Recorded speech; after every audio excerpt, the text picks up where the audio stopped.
The 2-year anniversary of Sword of Convallaria is nearly upon us, and through all of its ups and downs, trials and tribulations, many people are probably wondering, is it still worth playing this game, either as a new player or someone who's played it in the past and is looking to return? Well, with that 2-year anniversary in mind, as it is quickly approaching, I decided to dive back into the game, check it out once again for myself to be able to answer that exact question. My name is Tom, otherwise known as Titanium Legman, and welcome back to the channel.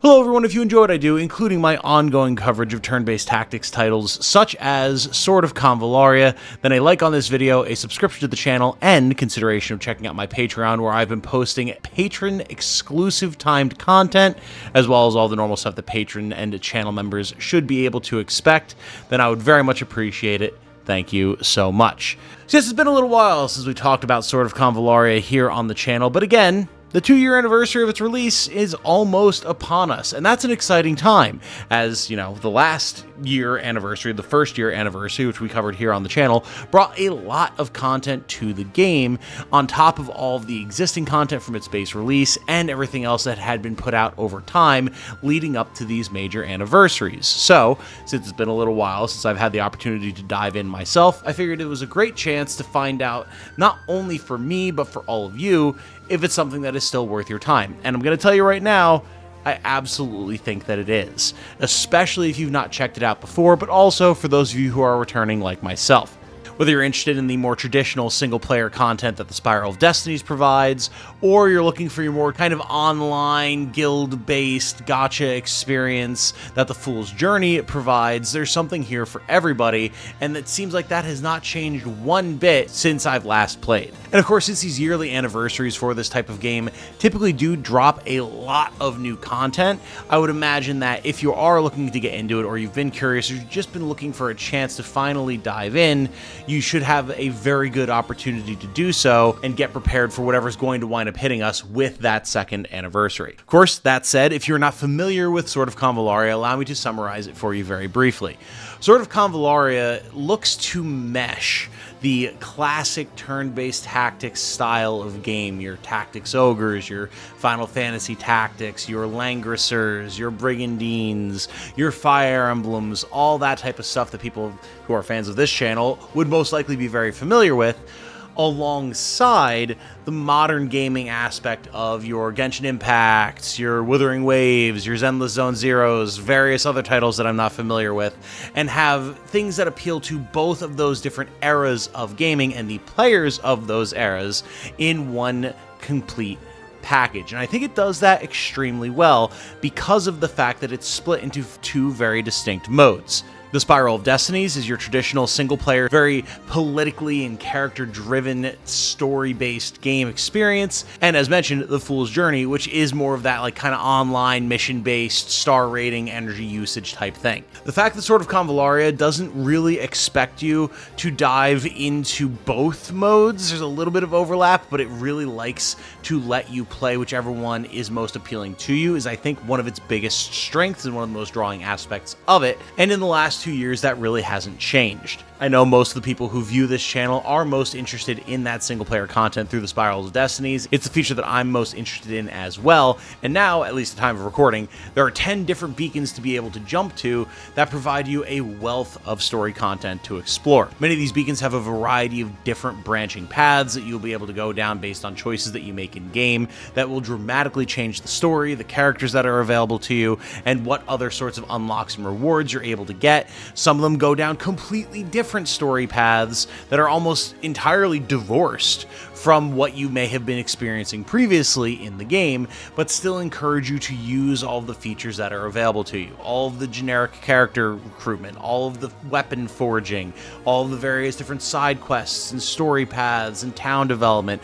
Everything is still there no matter which route you go down, and that means that even if you're just looking at playing the single player content, there's a ton of stuff for you to check out and enjoy, which I very much appreciate. Yes, you need to be able to unlock your keys to get different story chapters unlocked, yada yada yada, but and full disclosure, I am a casual player here, but as a casual player, you get plenty to be able to go down all of the different paths that you want to go down. By the time you finished one, you more likely than not have one, if not more, keys unlocked to be able to continue to play.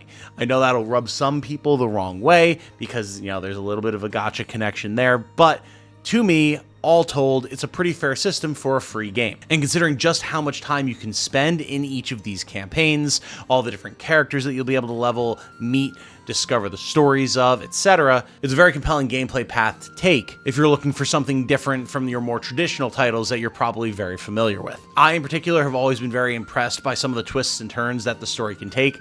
I can predict some of them. Sure, they're not that obfuscated or hard to understand, but other ones have been really kind of pulse-pounding trying to figure out. And there's been a couple of times, similar to games like Triangle Strategy, where I really thought that I was on the right path to go down a particular direction that I wanted to go down, only to find out that I hadn't really understood the full depths of a particular pivotal character and wound up stuck in a different path that, while not what I was originally looking for, was still very compelling and interesting. And of course, you can always go back, take a different path, and find the route that you wanted to get if you then so choose, which I would highly encourage. There's missions that are very easy and kind of more like just there for grinding. There's missions that are far more difficult, either due to specific map modifiers, locked in characters, or just story events that make you be performing at a particular level, which can engage the more tactically minded player. You have a wide gamut of very basic to very flashy special attacks and abilities, lots of different equipment to wind up building, crafting, upgrading, etc. It makes for a very fun campaign that isn't too involved if you're looking for something a little bit more low-key,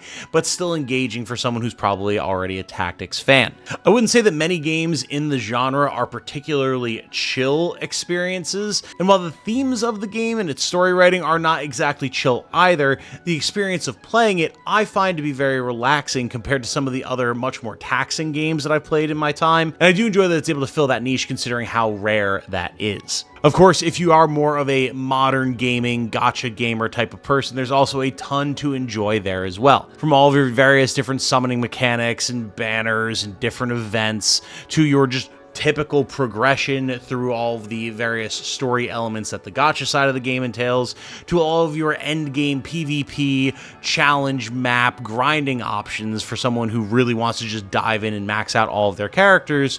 All of those things are there and available to you, but in the shell of a tactics game, which still to this point, I haven't really experienced in any other game in a satisfactory way.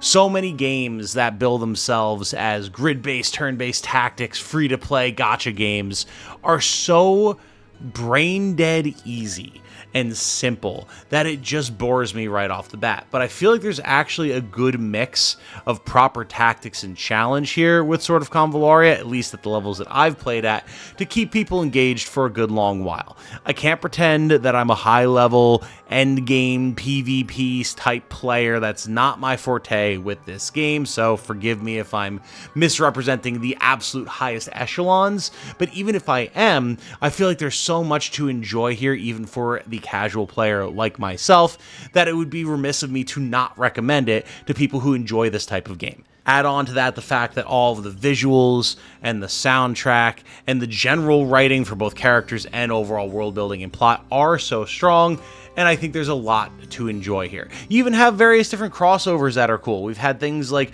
Delicious in Dungeon and The Witcher in the past, so you have a little bit of a multimedia thing there, which I know a lot of people go for nowadays. It's very impressive for a title that is so ambitious in so many different ways, and it doesn't hurt that the art style and the characters look so good as well. Again, while I am a casual player, I've always enjoyed my time whenever I've found myself with the opportunity to dive back in to sort of Convallaria, and in the last 2 years, that has not changed one bit. All the content that's been added to the game has been compelling and interesting and moved things forward in a way that I enjoy. I never feel like I'm missing out, especially if I'm just playing the single-player content, which is usually what I'm going for.